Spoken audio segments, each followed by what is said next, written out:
Hello viewers, in today's session we are going to discuss an important and conceptual problem from definite integrals, and here we are going to evaluate this integral that is from minus pi by 4 to pi by 4, and the integrand is mod of 10x, right?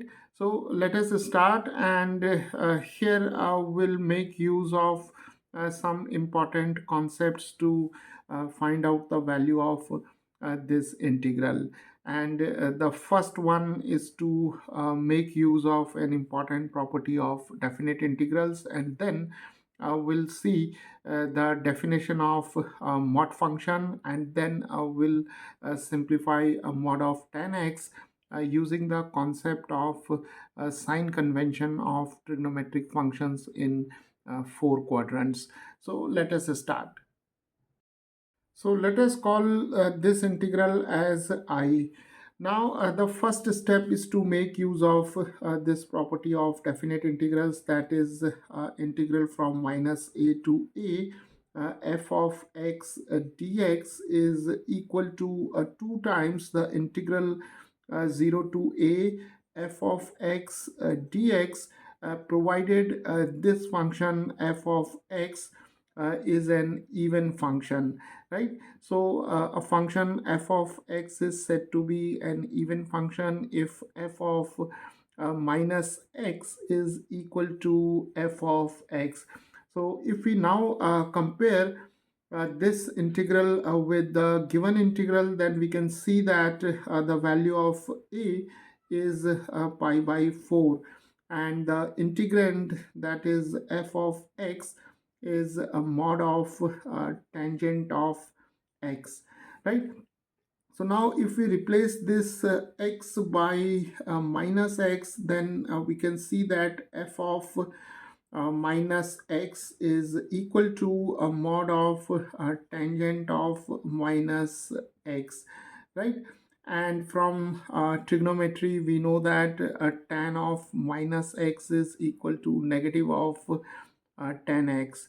So here we have f of minus x is equal to mod of negative of tan of x, and we know that from the definition of mod function, that is mod of say negative of p is equal to simply mod of p.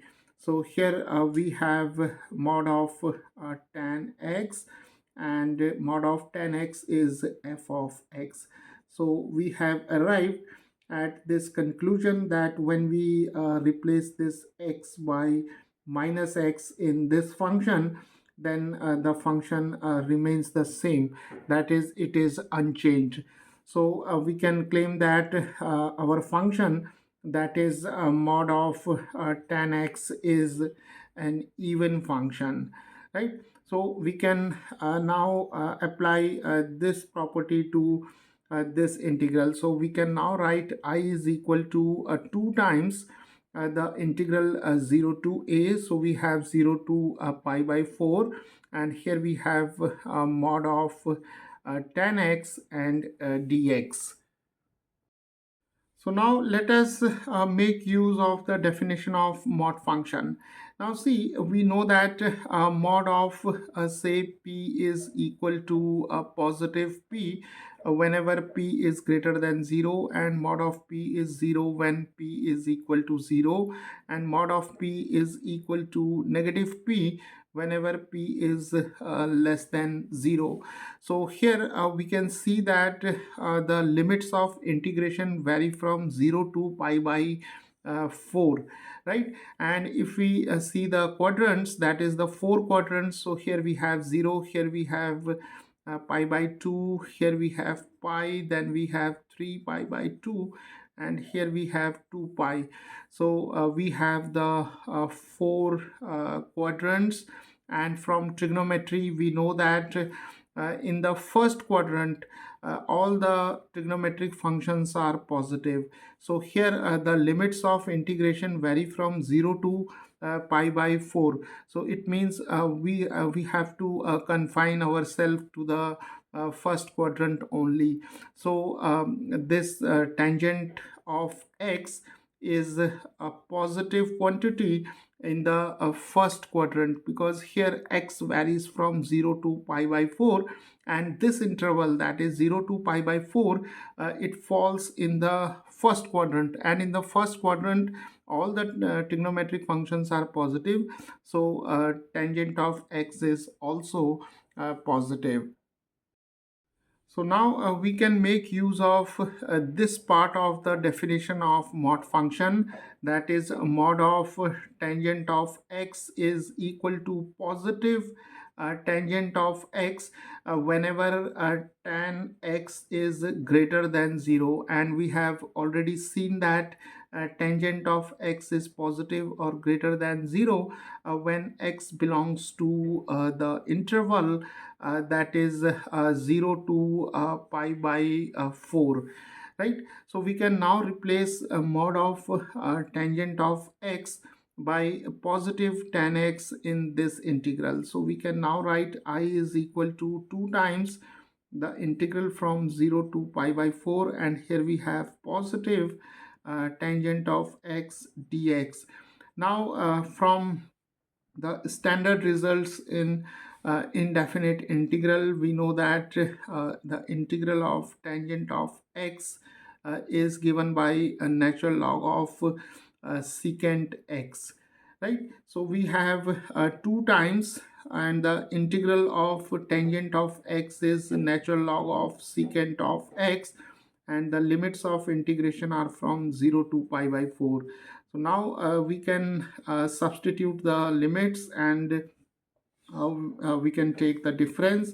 So we have log of secant of pi by 4 minus log of secant 0, and we know that secant pi by 4 is equal to square root of 2, and secant 0 is equal to 1. So we have 2 times, and here we have log of square root of 2 minus log of 1, and here we can write log of 2 raised to half, because square root of 2 can be written as 2 raised to half, and natural log of 1 is equal to 0. So now we have 2 times a natural log of 2 raised to half. Now using the properties of logarithms, we know that log of a raised to b is equal to b times log of a. So here a is 2, and b is half. So we have 2 times half natural log of 2, and here 2 and 2 get cancelled, so we are left with log of 2, right? So viewers, the value of this definite integral is equal to a natural log of 2. So now let us consider one more problem. So here we have the definite integral, that is from minus pi by 3 to pi by 3, and the integrand is the mod of sine x, and here we have dx. So we can easily find out the value of this integral exactly in the same manner which we have discussed just now, right? So here again we'll make use of all these concepts. So we'll use first we'll use this property. So here if we compare this integral with this one, then the value of a is equal to pi by 3, and the integrand f of x is equal to a mod of sine x. Now let us replace x by negative of x. So f of minus x is equal to mod of sine of minus x, and from trigonometry we know that sine of minus x is equal to negative of sine x. So here we have mod of negative of sine x, and again we know that mod of negative of p is equal to mod of p. So here we have mod of sine x, and mod of sine x is equal to f of x. So we can now conclude that our function mod of sin x is an even function, right? So we can apply this property. So now the integral I can be written as 2 times the integral from 0 to a is pi by 3, and f of x is mod of sin x. Okay, so now we will make use of the definition of mod function, and here the sign convention of trigonometric functions in 4 quadrants. So here the value of x varies from 0 to pi by 3, and when x goes from 0 to pi by 3, it implies that we have to restrict ourselves to the first quadrant only, because pi by 3 is 60 degrees, right? So we are in the first quadrant, and in the first quadrant sin x is positive, right?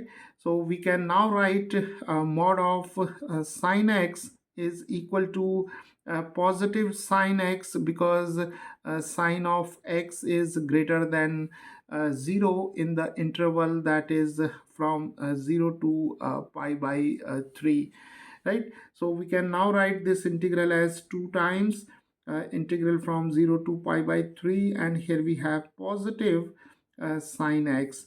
And again, from the standard results, we know that the integral of sin x is negative of cosine x. So here we have 2 times negative of cos x, and the limits of integration are from 0 to pi by 3. Now taking this negative sign outside, here we have minus 2, then we have cos x, and 0 to pi by 3. So now we can substitute the limits and we'll take the difference. So first we have pi by 3, then we have 0.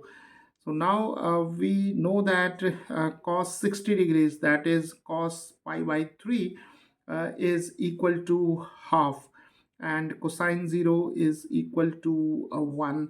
So we have minus 2, then this is half minus 1 is equal to minus half.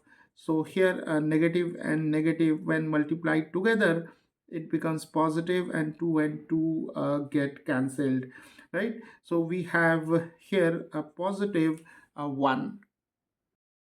So the value of this integral I is equal to positive 1.